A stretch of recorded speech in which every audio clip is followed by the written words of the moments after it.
Bonsoir, on a profité d'un petit répit ce mercredi, mais les crues ont continué de se propager au centre-est, notamment avec, vous le voyez, ces images ce matin dans le secteur de Genève, liées à la crue de l'Arve qui a été particulièrement importante la nuit dernière dans le département de la Haute-Savoie. Et ce matin, c'est donc le bassin genevois qui a été en partie touché avec des inondations dans certains secteurs, inondations qui ont également concerné le département de la Haute-Savoie. Ici, nous sommes à Cientrier avec des champs noyés et des axes routiers barrés. La circulation a été délicate aux premières heures de la journée, mais le niveau a baissé au fil des heures. Et puis regardez cette photo sur les quais de Grenoble avec l'Isère qui est entrée en crue, une crue assez importante qui a noyé les voies sur berge. Revenons aux prévisions avec beaucoup d'agitation pour cette journée de jeudi. Le matin, il va pleuvoir sur de nombreuses régions, notamment dans le nord et dans le centre, et puis l'arrivée d'un coup de vent par le sud de la Bretagne, des rafales de 90 km à l'heure, et dans l'après-midi,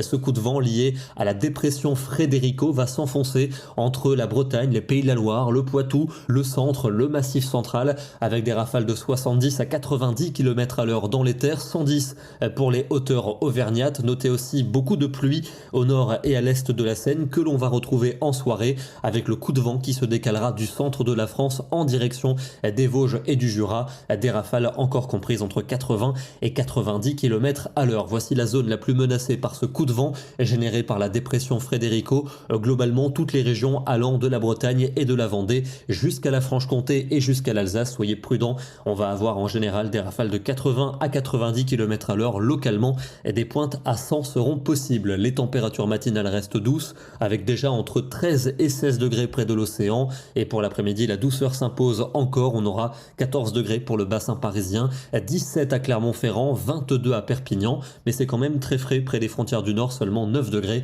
pour Lille et pour Bruxelles. Vendredi, les averses se décalent dans l'Est avec de la neige attendue en montagne à relativement basse altitude, du vent avec du soleil pour la Méditerranée et des températures qui vont se rafraîchir, notamment au nord-est, seulement 9 degrés pour Strasbourg, 10 pour la Bourgogne, mais quand même 19 pour la Côte d'Azur. Le week-end avec un samedi contrasté, dans le sud une belle journée sous le soleil, mais au nord-ouest le retour de la pluie avec un vent soutenu, des températures qui seront très fraîches pour les régions du nord-est, mais plus douces à l'ouest et au sud. On aura quand même 20 degrés dans le Pays Basque. Pour dimanche, on retrouvera la perturbation très atténuée sur le centre du pays. Dans le midi, encore de la douceur et de belles éclaircies. On basculera en flux d'ouest à nord-ouest lundi, avec un air plus frais, notamment au nord où les averses s'annoncent assez fréquentes. On va les retrouver mardi, en particulier vers les Pyrénées et du Massif central au relief de l'Est. Comme le flux basculera au secteur nord, il fera de plus en plus frais, avec de la neige en moyenne montagne, et on retrouverait quelques ondées résiduelles mercredi,